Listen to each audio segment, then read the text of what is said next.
My beloved Madridistas, welcome back to Madrid. Welcome back to the channel. I'm going to give you guys my thoughts on the Celta match last night, and we're going to do player ratings. One of you suggested that I do that. I think it's a really good idea. We're going to do player ratings. Now, for those of you that are new to the channel and didn't see my intro video, I'm a socio abonado de Real Madrid. Okay, the picture in this corner is from my balcony. Okay, I live 300 meters away from the Bernabeu. I go to every single match with my 81-year-old uncle who knows more about football than anybody on God's earth. Okay, so we go to the matches, we watch it in the Bernabeu, we come back and we watch the match again on TV and we kind of discuss it and analyze it. So you're getting your information from a pretty good source. But let's talk about the Celta match. Very good result, but some observations we need to make. And like I say, we're going to do player ratings as well. So thanks for watching. Let's get started.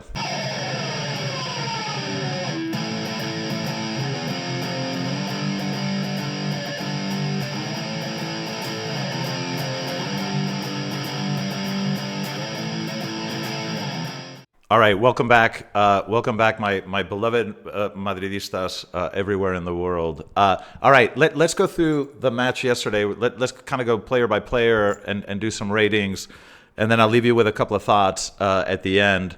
Lunin, all right, I can't really judge him. He had very little work. I mean, let's face it, Celta is a very modest opponent, a team sort of near the bottom of the table. He had very little work, so I'm not going to venture to give him a rating. Although admittedly he has been improving and has actually been playing quite well in recent matches. Nacho, all right, Nacho, we're gonna give him a 5. Okay, did his job fairly well. A couple of situations here and there where he was a bit slow, but never really came out with the ball. Didn't really contribute much up front. But defended reasonably well. I didn't see Nacho doing anything that deserved more than a 5. Rudiger, I'm going to say 7. Okay, now it was going to be a 6. It was going to be a 6 because Rudiger's ball distribution. First of all, I think he's the most powerful natural defender that we have, and he's a real blessing to this club. Because he has a grit that we really need in the back, but his ball distribution is just not good. I mean, when he tries to do the long pass, he doesn't have it in him. He's a wonderful natural defender, but what he did give us was goals, right? And he's such a great aerial presence that I had to upgrade him after the goal. I had to upgrade him to a 7. A very powerful defender, doesn't really have the kind of technique that maybe a Militao has, but very powerful in the air, and I think is always a threat. So Rudiger, we're going to say 7. Lucas Vázquez, I'm going to give him a 6. Now, he has been very consistent when he's been called upon to play in the last few matches, and we have to give him credit for that. I think in the first half he was particularly good. In the second half, kind of slowed down a little bit and participated less in the attack. But overall, I would say, he has been doing a fairly good job, fairly consistently. But I think in this match, we're going to leave him at a 6. Mendy, I'm going to say 6 as well. Defended pretty well. He had a couple of situations where he lost the ball in dangerous positions. But, he worked pretty hard, was fairly consistent. I mean, nothing particularly noteworthy. But I would say in this match, I would say probably a 6. Luka Modric. All right, Modric, I'm going to say 7. Now, his first 20 minutes were excellent. Okay, he had a lot of energy. He was distributing play very, very well. He kind of reminded us of the Modric of old. Let's not forget he's 38 years old. I mean, there's kind of a physical limit to what you can expect from him. Now, after the first 20 minutes, he sort of disappeared for a while. And just when I thought, where's Modric? He's kind of, is he out of gas? In the latter part of the second half, before he was taken off, he had another boost of energy. He started recovering balls. He started pressing. I mean, I saw him do things that, we haven't seen him do in a long time. I mean, he was really aggressive stealing balls. And so I think overall, a really, really good performance from Modric. There was a bit of a quiet period for a while, but I think overall, very, very good game. And he's just a legend of the club. And we adore him. And you should hear the chants in the Bernabeu every time he comes on the pitch or comes off the pitch. It's really a thing of beauty. Okay, Fede Valverde gets an 8. Okay, now I don't know what this man is made of. I don't know if this kid was born in a nuclear reactor, or he has maybe 18 lungs. Fede Valverde is a machine. He runs so much. He works so hard. He's the only player that hasn't been injured this season. I don't know where this kid gets the energy, but his sprints, his work rate is extraordinary. Fede has been the most consistent player in this squad all year, and I'm going to give him an 8 because he was impeccable. He was absolutely fantastic. Okay, Camavinga. The only player that was better than Fede Valverde was Camavinga. Camavinga gets a 9. Now, his first half should be in a fucking museum. He played the absolutely perfect match. He stole balls. He was everywhere. He was deep. Sometimes he was helping Mendy, literally, as far back as possible, stealing balls. He would be up front participating in the attack, even got a couple of shots off. But Camavinga was absolutely everywhere on the pitch. It was extraordinary. He was the most dominant player of the match. I think one of the most talented young players that we have ever brought to the club. He has an athleticism, an elasticity. Camavinga, I think I'm going to do a separate video on the story of his life, which is really fascinating. But Camavinga was just the best player on the pitch, without a doubt. So he gets a 9, and you're not going to see many of those on this channel. Okay, Brahim is going to get a 6. Now, he's been playing very well, and he always injects a lot of energy into the match. He's an incredibly skillful dribbler. He can get out of trouble very quickly. He's incredibly good on the ball, very, very quick, especially in short spaces. Wonderful player. Now, he's getting a 6, but it's not really his fault, because I think Ancelotti played him in a position that's not really natural to him. Brahim is a guy that needs to play on a wing and needs to play very far forward, and he needs to take on defenders one-on-one because he has that skill, the ability to get past defenders. In one-on-one situations, he's lethal. But, Ancelotti had him playing too far back. He was playing in a midfield position because, Jude wasn't there.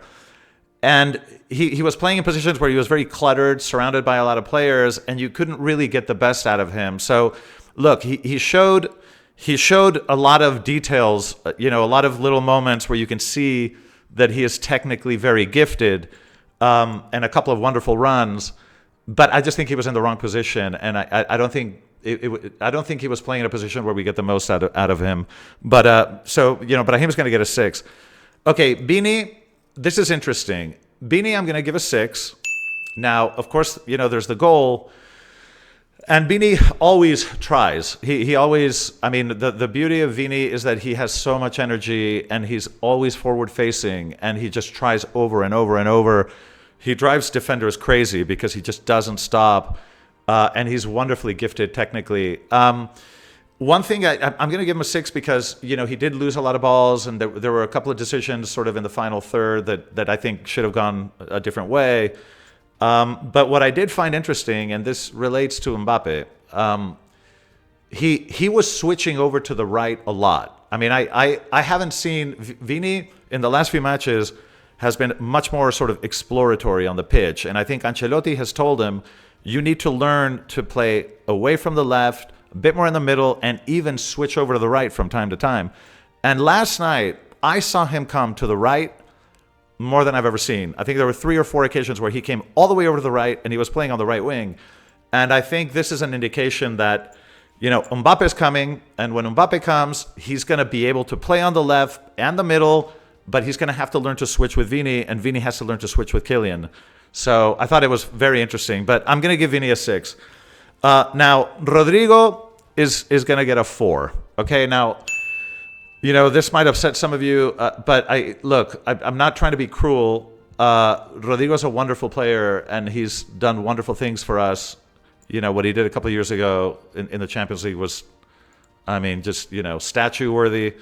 But Rodrygo has been a bit off the last few matches. He's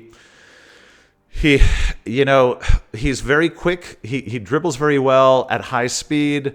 He's very talented, but he's just been a little bit off. He's just not finding a rhythm. He's not in front of goal. He doesn't, he's lacking that sort of last shot is always, a bit weak, a bit off. So I just think he's going through a bit of a bad patch. And, Ancelotti keeps playing him because I think he wants to give him confidence, but there is something missing, and I hate to say this, Rodrygo was probably the poorest player on the pitch for us, so I'm going to give him a 4 with apologies. Now, a couple of other observations I want to make. We need to talk about Arda Güler, okay? We in Madrid, we all want to see more of this kid, okay? But it's very, very difficult because he's 18 years old and you're playing in the greatest club in the world, where, minutes are impossible to get. But I was very, very happy when he came on at the end. And the goal that he scored was a gem, okay? It was a gem. And if you're 18 years old and you have the ability to dribble around a goalkeeper the way he did, and to put the ball in the net when you have absolutely no angle, because if you watch that goal, it was a millimetric goal. There was a very, very tiny angle where that ball could have gone in. And I think he was spectacular. And a very important thing to note, the celebration of the players for him, it was really endearing. It was very emotional because the entire squad went running to him to hug him, to give him support, because it has been difficult for him. He had 3 injuries at the beginning of the season, and he hasn't gotten a lot of minutes. But he's a really gifted player. So I think I love to see the warmth and the camaraderie and the support that all the other teammates gave him. It was really, really emotional and endearing. But Arda, be patient. We're so happy that you're here. We love you. Be patient. You will get more minutes, and you're incredibly talented, and you're going to be a rock star. And then now, one final comment I need to make in general. The goals came this was a very back-end loaded match, okay? We were at 1-0 for a very, very long time. My uncle and I were stressed because in this sport, one mistake and shit can hit the fan. So we were very, very concerned that we were creating tons of opportunities, but we just weren't converting any. And the goals did finally come at the end, and I think it was a big relief. But it does concern me, okay? It does concern me that we're lacking teeth. We need more bite in that final third, and it is a concern. Joselu, is a good striker, but it's just I think we're missing that kind of killer element in the last third, and it worries me, especially when I think about the Champions League, because we're going to play against some very, very serious teams now. We're down to the quarterfinals, and it just concerns me that we don't have that killer instinct in the last third. So just something to be concerned about. So look, great result. I think it was fun. The last 15 minutes were great. But, some concern around our finishing. But anyway, listen, those are my thoughts about the match last night. Hope you enjoyed them. And if you have any comments about the player ratings, I'd love to hear them. So please go ahead and contribute. But thank you for watching. I'll see you guys in the next video. And as always, a la Madrid.